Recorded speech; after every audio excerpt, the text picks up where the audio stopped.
Hello, everyone. It's really great to be with you this afternoon to talk about Nonprofit Evaluation 101. Um, I may be a rare person in the world to say I love evaluation and I love working with nonprofits to make evaluation really work for them to help you improve your efforts, communicate the good impact, and achieve your mission. So it's a real pleasure to be here today. We are recording this session too, so that we'll have this as a resource going forward. So we have a lot to talk about, but before we get going, I did want to just say a few words about the Commons, the Center for Community and Nonprofit Studies. The fact that you're here today probably means that you've heard of us before, but we are a hub for faculty, students, and community partners, nonprofits included, to collaborate on research, practice, and evaluation that examines and advances the well-beings of communities and civic and nonprofit sectors. So we do a lot of things to bring the university and our community partners together. But one of those things is our Commons Co-Create team. And it's called Co-Create for a purpose because we really seek to partner with nonprofits, government partners, as well as sometimes our academic partners to do things that really help make our communities better places. And we do that through an approach that is participatory, that seek to center those who are closest to the problems, to those who are impacted by it, and those who are working directly to address it. It's integrative work. We build on assets. We iterate and build on our previous efforts. And we have a critical and a justice-oriented focus as well. So I, as the Associate Director for the Center, get to lead our Co-Create team. And our team is made up of other staff members, as well as graduate students and undergraduate students from the School of Human Ecology. Currently, we have a team of about 15 folks and about 15 projects as well. So we certainly keep busy. We provide a lot of different services, of course, related to evaluation for nonprofits. We also do applied research projects of various kinds, whether it's community needs assessments or looking at research scans and what practical lessons can be drawn from research for your nonprofit work. We do program planning, development, and refinement, community engagement projects, other kinds of technical assistance, and then we also provide support in academic partnerships as well. So that's a little bit about the Commons and Co-Create. What we'll be focusing on today in this session is evaluation. And in particular, what we'll be doing is first we'll define evaluation and connect it to our own experiences. Everyone evaluates on some level. And so connecting those experiences that you have to the work of nonprofit evaluation is where we'll start. Then we'll talk about a cycle of evaluation and how thinking about steps that you repeat can help you tackle evaluation in your nonprofit. We'll discuss different types of evaluation that have different focuses and happen at different times. We'll talk about evaluation data and methods. Then we'll move into top recommendations for nonprofits to make sure that your evaluation is valuable, it has utility, and it's practical. And then we'll have some Q&A at the end. So that's our plan today. So let's get started. What is evaluation? Two definitions that I'm offering. One is evaluation as the systematic acquisition and assessment of information to provide useful feedback about some object. Evaluative thinking is a term that you may have heard that's often talked about with evaluation, and that is using a systematic process, systematic again, of collecting and analyzing data and telling the story about your strategy, your initiative, or your program. So that relates very similar. These definitions, evaluation and evaluative thinking, very similar. We have systematic, we have something that we're looking at. So, with that in mind, I really like to think about what's at the essence or what are the anchors of these concepts. And when I think of evaluation, I think of two anchors: systematic, so something that we're doing that we're measuring, we're doing it with regularity, we have a clear focus, it's systematic. And an object or a thing that comes to mind for me is like a ruler or other simple tools that we have for measuring. The other anchor when I think about evaluation is that it's about something important to us. We're looking at something and maintaining a focus on something important. So, a way you might think about that is a baby or your nonprofit's baby, your program, your initiatives that are most aligned to your mission, that you care a whole lot about. And that's the thing we're going to keep our focus on so that we can really look at it with regularity, with measures, other things that make it more systematic, and see how's it doing? Are we nurturing this important effort? Is it able to thrive? So these two anchors will keep coming back because I really want you to think about evaluation in systematic, something important. So, evaluation, it might be a weird term for you, but it definitely relates to a lot of practices that are very human. And so, when I talk to people about evaluation, there's often, some experience that they're able to connect to. Looks a little different for each person, but different practices that we engage in are a lot like evaluation. Some of these might be for you cooking and tasting. This image on the right is from an evaluator and a cartoonist who talks about different kinds of evaluation in terms of thinking about what you're going to make, and that's kind of a developmental or a as you go type of evaluation, a formative evaluation or a process evaluation that's kind of checking in the middle, measuring and adjusting. Needs a little salt. Summative at the end, our outcome evaluation. How does that taste? So, cooking is something that is a lot like evaluation in many ways.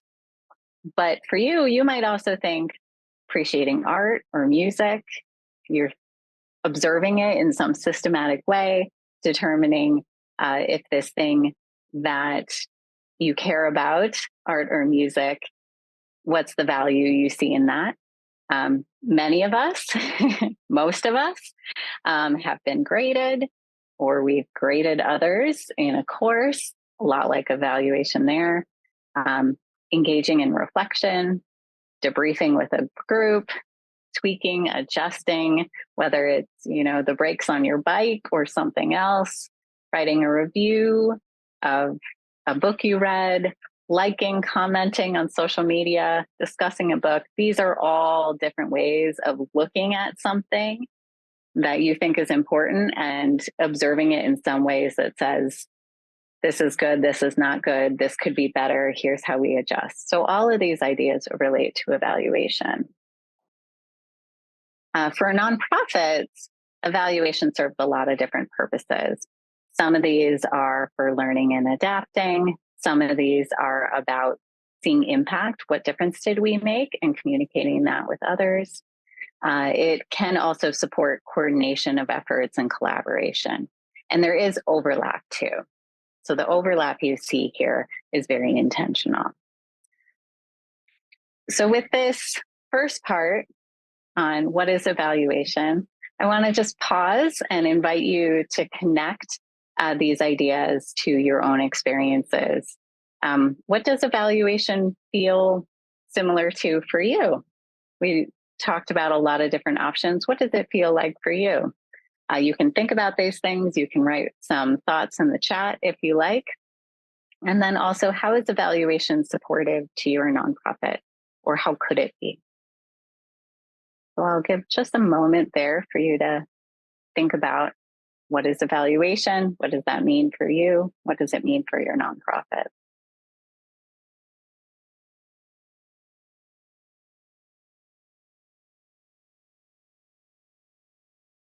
Mm.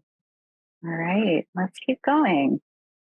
So the evaluation cycle, uh, returning to those anchors, something systematic about something important. One way that we make this systematic so that we can focus our attention on it, make it useful, is thinking about a cycle, different activities that happen in sequence. And let's just take a look at what this cycle looks like. So in evaluation, we're essentially going through a process of deciding, what do we want to know? That's one. What information will answer that question? What will help us determine how we answer that question? How do we get it? So if your participants in your program can tell you whether something is working or not, how do we get that? How do we ask them? What are the different tools that we have for gathering that information? How do we use this information? Or how do we make sense of all those survey responses or the interviews that we did, the observations that we've done? How do we analyze and make sense of that? And then, based on what we learned, 5, how do we apply this to our work? So what's the point? What did we learn? And how can we further apply that to our efforts to improve what we're doing and ultimately get us closer to our mission? And this cycle repeats. So evaluation is a cycle of posing important questions, finding out how we answer those questions, gathering the information to do so, analyzing that information to make sense of it, and then based on what we learn, applying that results. And we repeat. Sometimes we repeat because asking good questions can lead to more good questions.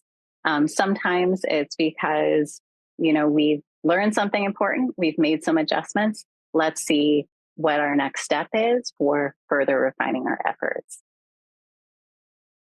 So these cycles can be daily cycles.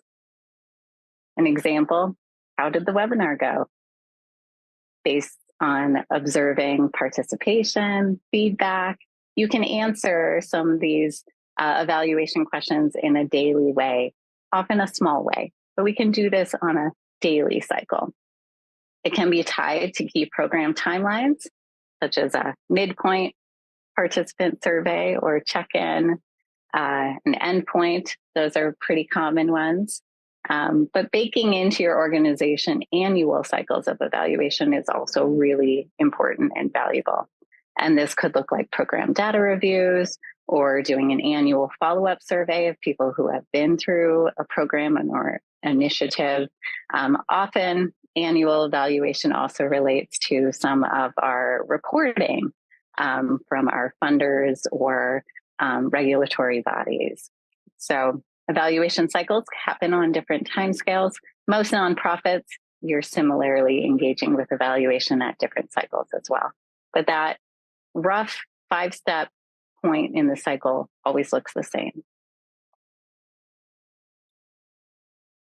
So let's invite you to take another quick pause here. So for a program or initiative that is important to your nonprofit, your baby, what might you want to know in an ongoing way, a daily way, regularly, and in the long term to make sure it's doing well? So just an invitation to think about these cycles and evaluation cycles and what this means for your nonprofit. Think about this. If you feel moved to share in the chat, certainly do so.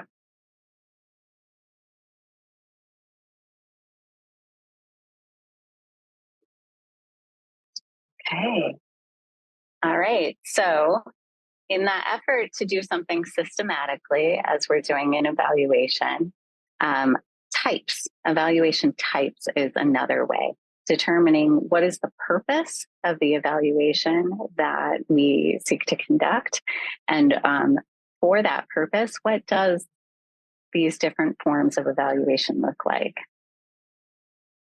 All right. So these types depend on the purpose and the stage of your program or initiative. If it's a new initiative, it's a long-standing one, that can influence what type you focus on. But there's 3 primary types of evaluation that we engage in. And with your program or initiative, you might be involved in one, you might be involved in all three. But these are performance monitoring, process or formative evaluation, and outcome or summative evaluation. We'll take a look at each of these. So for performance monitoring, this is really kind of that regular, ongoing, just gauging how are things going. If you come back to that idea of evaluation is systematic about something important, like a baby, you might think, what's your daily kind of observation of the baby? Is my baby happy today? Are they fed? Are they rested? Performance monitoring are those kind of regular little bits of information that help you keep an eye on something. The purposes of performance monitoring are often to ensure accountability in program activities, to see progress towards milestones, and this is a really important one, offer early notice of a need for adjustments. This is your opportunity to see like, ooh, maybe something's not going as planned. You know, this program, we're starting to see that we don't have as many participants showing up.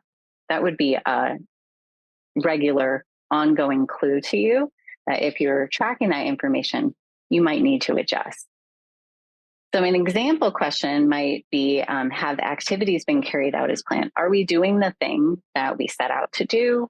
Are we doing the activities, delivering the services or giving the workshops or whatever it might be that is in our vision for how we're going to achieve those goals? It's in our program design. Timing of performance monitoring happens throughout a program and typically starting early because you want to be able to get that early notice of a need for adjustment. So this is our first type of evaluation. A process or formative evaluation is, how are things going? Are we on the right path towards achieving those goals that we have for this program? If you think about that important thing, that baby, you might be asking things like, is my baby learning? Are they gaining the skills that we would expect in that vision that we have for this baby? So the purposes of a process or a formative evaluation is to understand if things are being implemented as planned, to identify the strengths and weaknesses of those efforts, and to inform refinements. So you see some similarities with performance monitoring, but this tends to be a little bit more in depth, a little bit more the key activities, are those the right ones? Are they the ones that are helping us achieve our goals? If not, how do we refine and adapt what we're doing? So a question that might be included in a process evaluation: what has worked or not worked and why? Process evaluation is especially important for new initiatives or adapting initiatives, perhaps a program or an effort that you got the idea from somewhere else and you're bringing it into a new context. So this being able to look at things as they are going on and determine how to adjust, that is the focus of a process or a formative evaluation. And the timing is as it's being implemented early if possible, but typically kind of a midpoint evaluation is when process evaluations often happen. So we talked about performance monitoring, we talked about process evaluation. The third key type of evaluation is an outcome or a summative evaluation. So this is at the end. Did we get to where we wanted to go? If you think about that important thing, that baby, you might think to yourself, outcome evaluation is like, is my baby becoming their best self? Are we achieving those goals that we set out? So for your program, your initiative, did we get where we hope to go with this program design? So the purposes of an outcome evaluation is to understand whether those outcomes have been achieved, why, What can we learn at the conclusion of an effort, of what worked, what didn't work, why? And can we sustain or replicate this program? And if so, what would that look like? So it's kind of looking at the whole effort. What happened? Both what did we achieve? And what did we learn? And how can we apply that learning elsewhere? So an example question, a pretty common one, what changes did the program contribute to and how? So what changes for participants? What changes for a community, for a policy? What did we achieve and how did we get there? The timing, typically an outcome evaluation is the immediate outcomes from an effort, but it can also be follow-up. So 1 year after, 5 year after, what was achieved? How did we do that? What are the key lessons learned? Okay, so those are our 3 types of evaluation. An example I'd offer of thinking about these different types of evaluation might be an after-school program. And so for an after-school program, you might look at the schedule of activities, what programs were delivered, what events and interactions we're having, what was the plan? Are we carrying out the plan as we expected to, and looking at that on an ongoing manner. So that performance monitoring starts early. It's usually picking up little pieces of information that we can look at regularly, and it's carried throughout. And by keeping our eye on that, we can see, do we need to adjust? A process evaluation might happen a little bit into the effort and takes kind of a pause to see how are things going, what's working, what's not working. In a process evaluation, we're often looking at, are we on the right track to achieving those goals? So for an after-school program that maybe has a focus on academic achievement, looking at our children, one, happy to be here. Are they learning new skills? Do they seem to be interested in continuing in the program? Those would all be good process evaluation questions. So it's looking at what's working, what's not working, and a little bit more attention there so we can determine how to best achieve those long-term goals.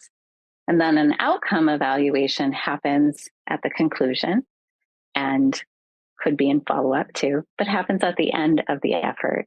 And so for an after-school program that has a focus on supporting academic outcomes, you might look at things like grades and attendance and things like that at the end of the program, and if this effort has contributed to changes there.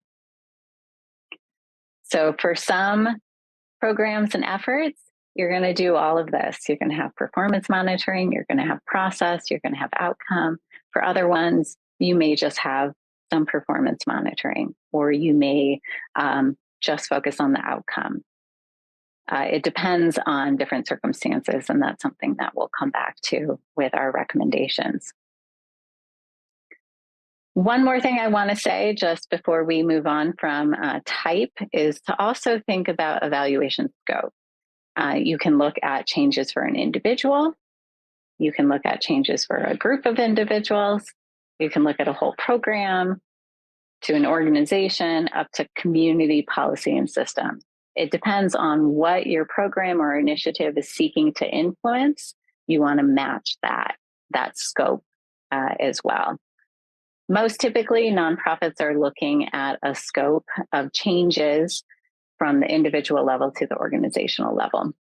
But when we talk about advocacy organizations, they're often influencing policies and systems. And depending on your nonprofit, depending on your efforts, you may have a different scope. But matching your scope to the design of your initiative is where you want to go.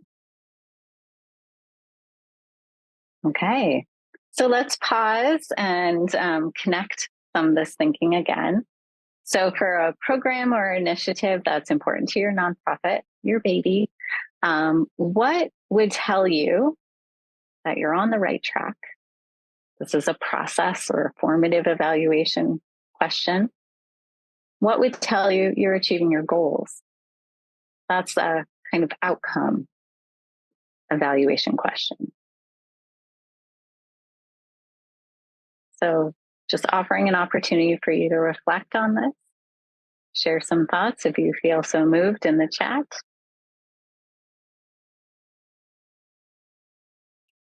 As a side note, when I design evaluations with nonprofits, these are the exact questions that I pose and we have a conversation about, because your sense of what tells us we're on the right track, your sense of what would tell us we're achieving our goals, those are important indicators that make sense for you and your nonprofit. So building an evaluation on those key sources of knowledge is a really strong way to do that. So these are questions I use regularly in that effort. Okay. All right. So again, thinking about evaluation as systematic, we talked about cycles. We talked about different types of evaluation. Now, another key piece to making an evaluation systematic is data and methods. So let's go there next. So when we think about data, two main types, and we'll talk first about the first bucket, quantitative data. We'll then talk about qualitative data, and then we'll talk about how you bring those together. So quantitative data, quant or quantity, means amount. It means numbers. It means counting. These forms of data answer questions about what, who, and when. So examples are: who participated in our program and how many? What did they learn from our program? So quantifying different knowledge gains, skills gain, things like that. When did these changes of learning occur? Or when did these changes from our effort occur? Quantitative data works really well for people who prefer numbers or information that quantifies impact and the bottom line. Often we're looking at counts, and sometimes connecting those counts to also dollars and quantities of financial sense as well. So major ways that we collect quantitative data include leveraging our administrative records. Nonprofits have a ton of administrative records. How many sessions are being offered, who's showing up, and what do we know about the people who come and use our services. A lot of information already exists in nonprofits in your administrative records that can be used for evaluation.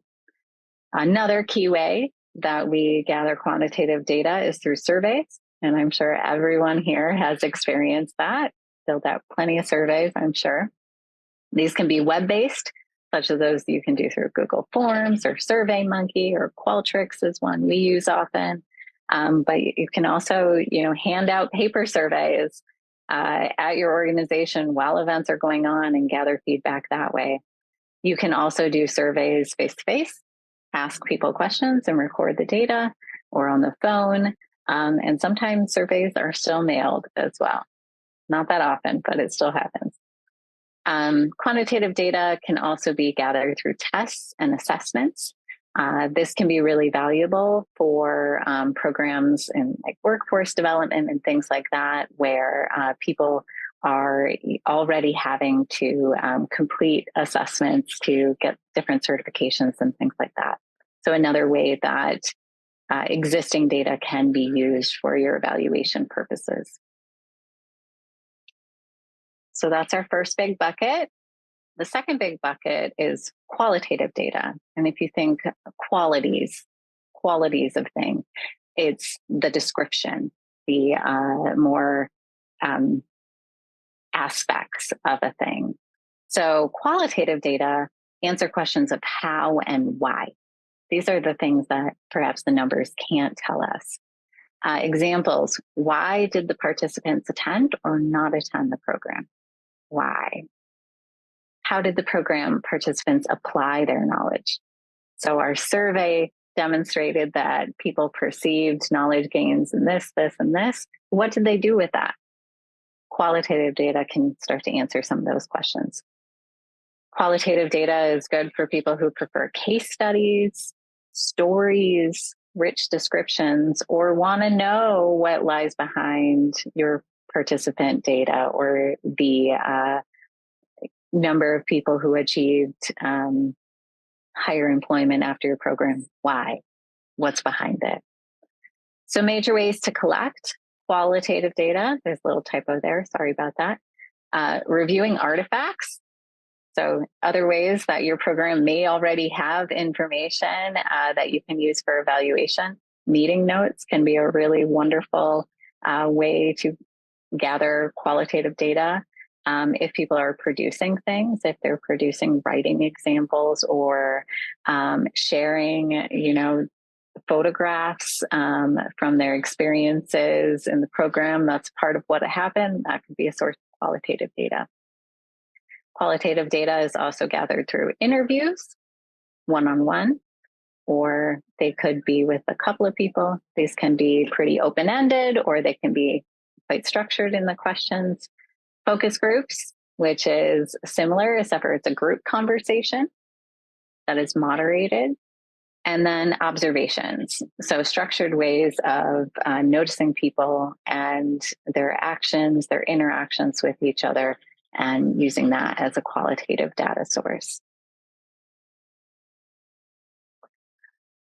So we got numbers, we got stories. The truth is most people respond to both.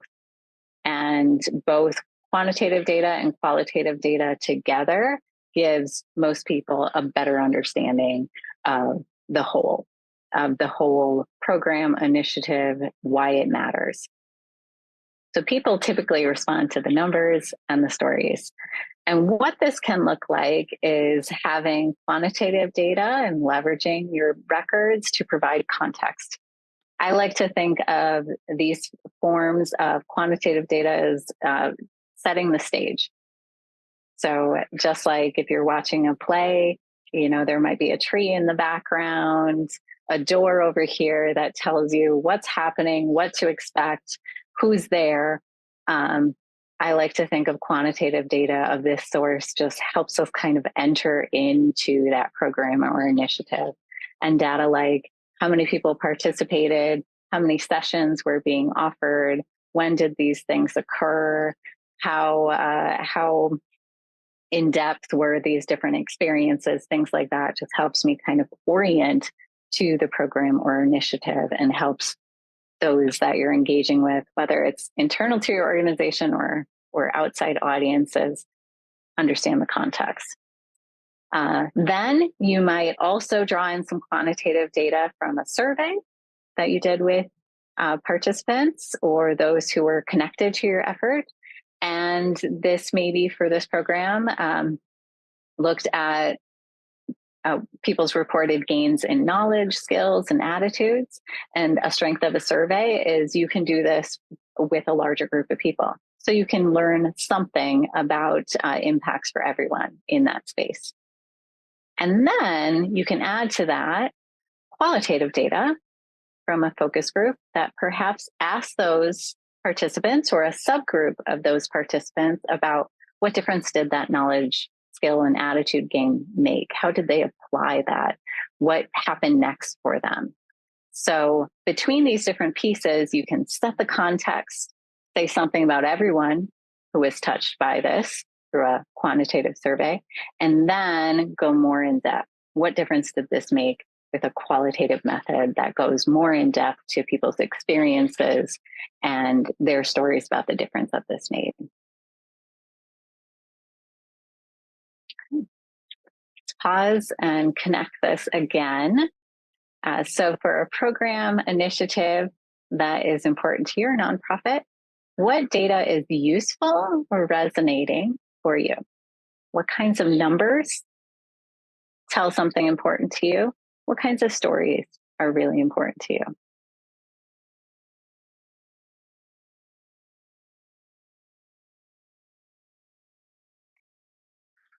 My hope is that we can also think about the overlap between the useful and the resonating. So, what really speaks volumes to you, but how can you really use it? Okay,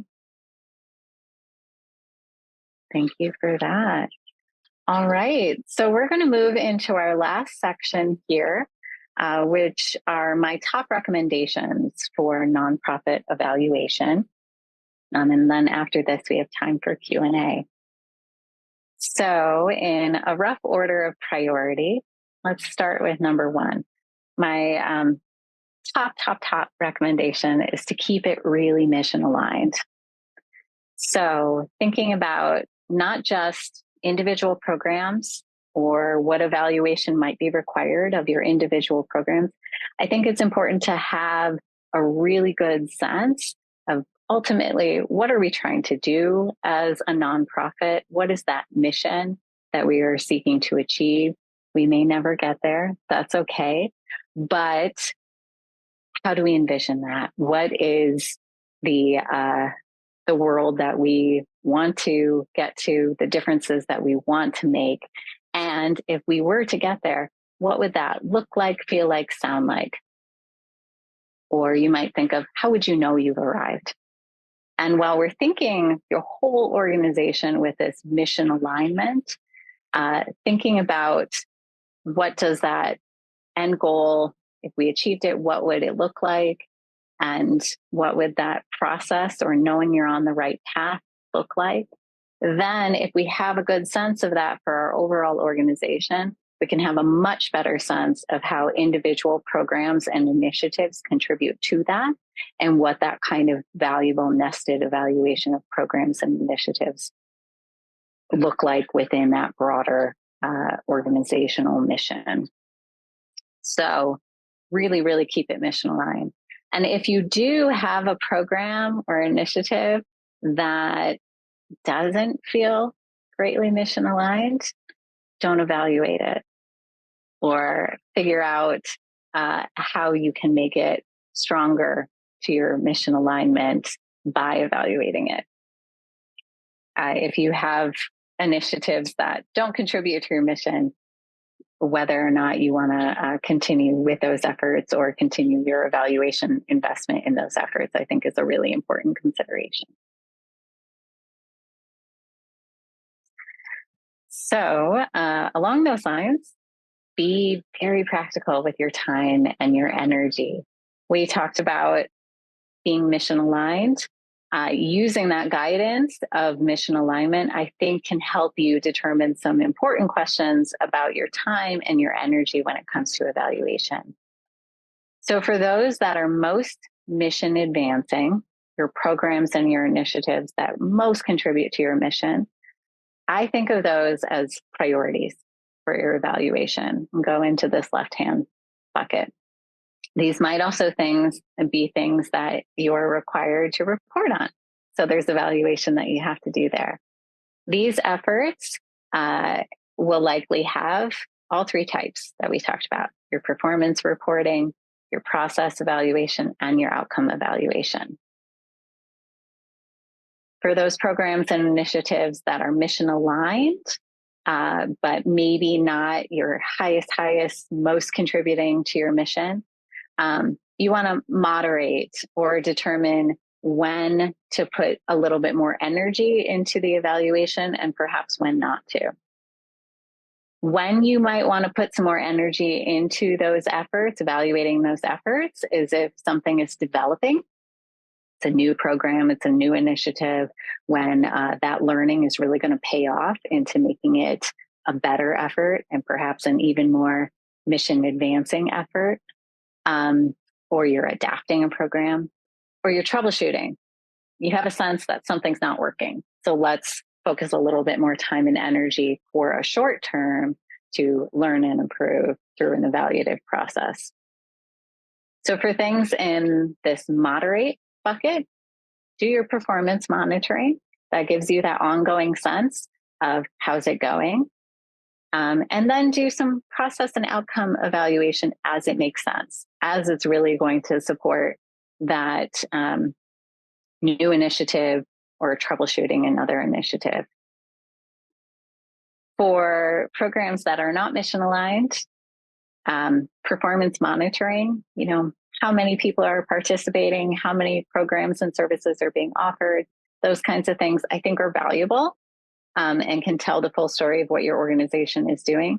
But you probably don't want to put more time and energy into evaluation of that effort.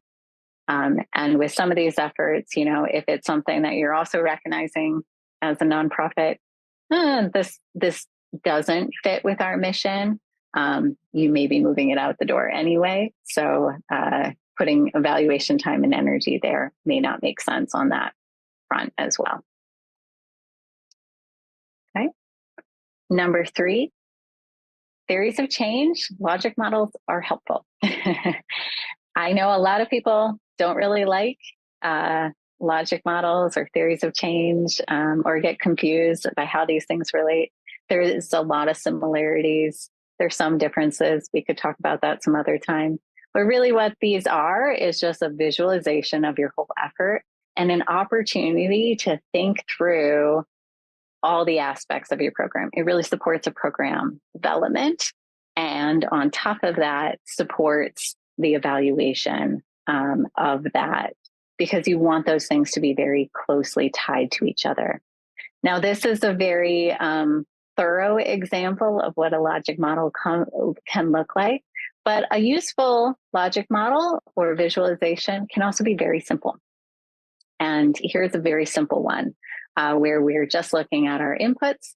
What do we need to do this program or effort? Outputs, what does that look like? What are the different activities we have? What are the different services that we have? And then the outcomes. What's the differences that we want to occur? So when you think about your programs in this kind of delineation, mapping an evaluation effort onto it is quite easy, because how do we look at these things systematically? How do we look at the time and the resources that we put in those inputs? How do we look at the activities and our services and those outputs and how that's going? And then how do we look at what results in the end? So I find these tools very, very valuable. It helps me understand what the program, the initiative is, and with that really thorough understand a most useful evaluation for that. Okay. So this is kind of our 5.5 tips here, because bringing 2 and 3 together, being very practical with your time and energy, theories of change and logic models can help you be more efficient and careful with your time and energy, or really protective of your time and energy. There's always much more that you could evaluate than you should evaluate. And I think this is something that can be really tricky, is to decide, where do we put our time and energy? We can count all sorts of things. We can interview people about all sorts of things, but we're just going to burn out. So how do we really focus our time and energy and focus what we do, but then also how we tell the story? Because too many details in the results that we share or the story that we result in from our evaluation are also really hard for people to understand, to apply, to make sense of. So a very rough rule of thumb that I would offer is, for your program or initiative that you're evaluating, look at a couple of outputs. These are performance monitoring types of details that just help you get a sense of how things are going on a daily basis. Number of sessions or engagements or activities, pretty common one. Number of people engaged, pretty common one as well. 2 or 3 kinds of process indicators: gains in knowledge, skills, motivation. Those are some common ones. And then 1 or 2 outcomes. What are those big achievements that we want to see at the end? And that should be very closely aligned to your goals for the program. Two more recommendations. The fourth, definitely use technology to your benefit. Absolutely have a good database and hopefully some IT people to help you make sure that data is going in there and that you can pull it out and that it's clean and accurate and things like that. Databases are important. Survey tools, absolutely valuable. Google Forms and SurveyMonkey and different applications like that can be quite intuitive these days. We use survey tools not just to administer online surveys, but when we have paper surveys to enter the data too, because it's much easier than a lot of other options. There's also good integrations out there with your client relation manager or your listserv tools where you can send out your survey, you can get your data back, and integrate these different purposes together. And then there's also good technology like that create dashboards or that create graphs of your data that really support you in your communications efforts as well. So definitely use technology. And I think there will continue to be more and more ways to really take advantage of these offerings as well. And then finally, make it collaborative. Having just one person in your organization who is doing all your evaluation work. Yes, that's a good thing to have a dedicated person, but if they're the only person who is using this data, seeing the results and thinking about it, then it's really not going to support your effort in the ways that it could, because evaluation is about learning, refining, communicating, and that's all collaborative. So engage others in your evaluation. These could be other staff. These are often your program participants or people who receive your services.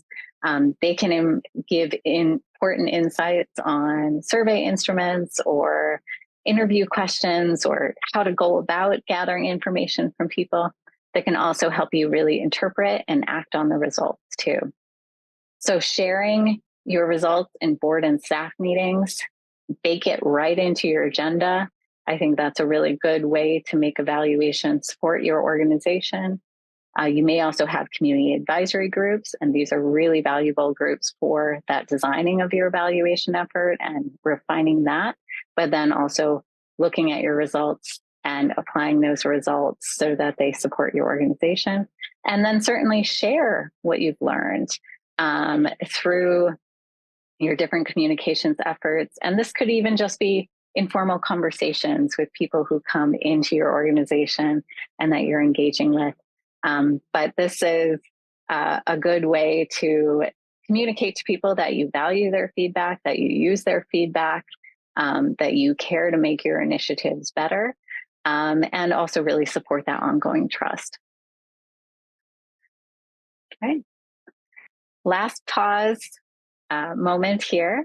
So offering this time just of these 5 recommendations, which one feels most useful to you and your nonprofit right now?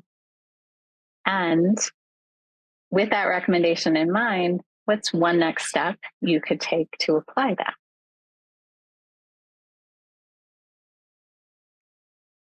All right. So with that, we have about 10 minutes for Q&A. So if folks have questions that they want to pose, you may do so in the chat and we'll look at that. Or if you want to come off mute and pose a question that way, that works too.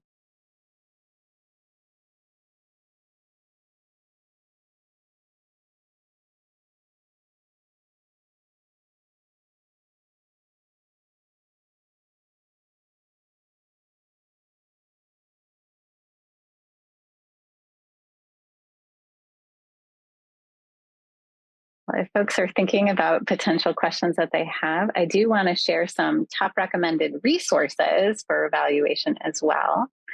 So the first is the American Evaluation Association 365 blog. And while it's for evaluators, this blog is great because they're all very brief writings that I often use as kind of a easy way to look at, a question I have about how to make evaluation better, such as, tips for focus groups online. You can type that in into their search function and get a lot of easy suggestions there, very actionable suggestions. Or we were looking at, how do you do ripple effects mapping or some of these other evaluation strategies that you might have heard of? How do you visualize data better? Those are all really great questions for that blog. Better Evaluation is a great website that offers a lot of kind of tip sheets and resources for how you carry out different kinds of evaluation strategies. And so I highly recommend that one. The University of Wisconsin-Madison Division of Extension is very well known for their logic model resources. And through this link, you can both access an online course as well as get a lot of templates and other resources on logic models. And then the W.K. Kellogg Foundation, this is a PDF kind of guide, step-to-step guide for evaluation, really written with nonprofits in mind. So that's a good resource as well. I see in the chat a couple of things. Yes, the presentation slides as well as a copy of this video will be placed on our website. And I see a question from Laura as well. Could you comment a bit on how to handle lessons learned when the evaluation reveals some improvements needed in communication management, leadership, sensitive stuff? Yeah. So Laura, I'll comment on that in a couple of ways because this is something that our team talks about a lot because absolutely it comes up and it's challenging for sure.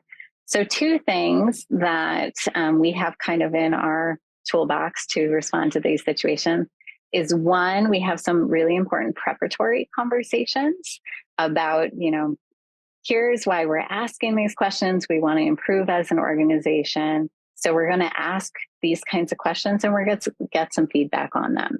So kind of making it very clear at the outset, here's why we're looking at these things and to kind of prepare for that. Second, to further prepare for that, we do have some conversations of, if at the end of this evaluation, we hear these kinds of things, that we have some issues with our communication or our leadership, how might we feel about that? And just try and have a transparent conversation of we will have some feelings, we will have some emotions. And by putting that out on the table, we can kind of make that conversation a little bit easier if we do come back around to it. Just one more recommendation I'll put out there. We also find that when we ask questions like these in a survey and we can put up a chart and show responses on a bar chart, people have a different kind of emotional reaction. So when we talk about how quantitative and qualitative data really complement each other, that seems to be another way that really happens. So people can engage with it in a way that's not so reactive as if they're hearing people's words. It doesn't feel as targeted. So sometimes we strategically gather data and present it back in a way anticipating what emotions might be like. Thank you for that, Laura. Okay.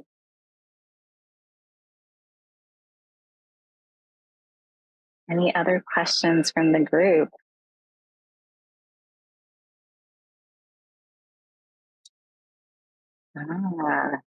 Recommendations for templates for annual staff performance evaluations, board member evaluations. Thank you, Justin. Yeah, I don't have ones readily available, but I've seen plenty and I'd be happy to look at those things and to offer some suggestions for you.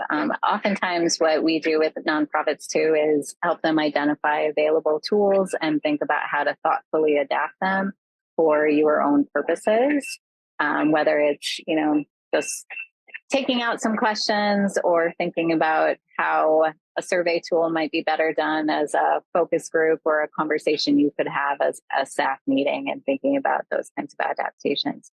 So Justin, if you want to follow up with me on that, I'd be happy to support you in finding some things. Okay. On that note, please do reach out if we can be helpful. We work with a lot of different nonprofits on contract basis or as a grant partner, but I'm also very happy just to have conversations with folks and kind of offer some feedback and some thoughts to support your nonprofit evaluation. Great. And thank you, Mary Beth, for that comment as well.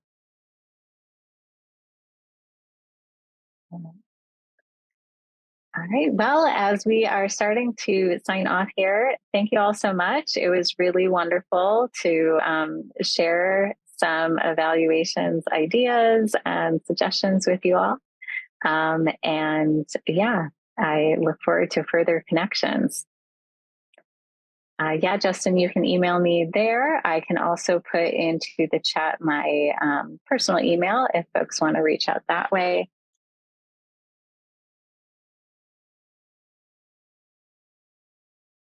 Yes, we are very happy to chat with folks, and I'm very happy to chat with folks about nonprofit evaluation anytime.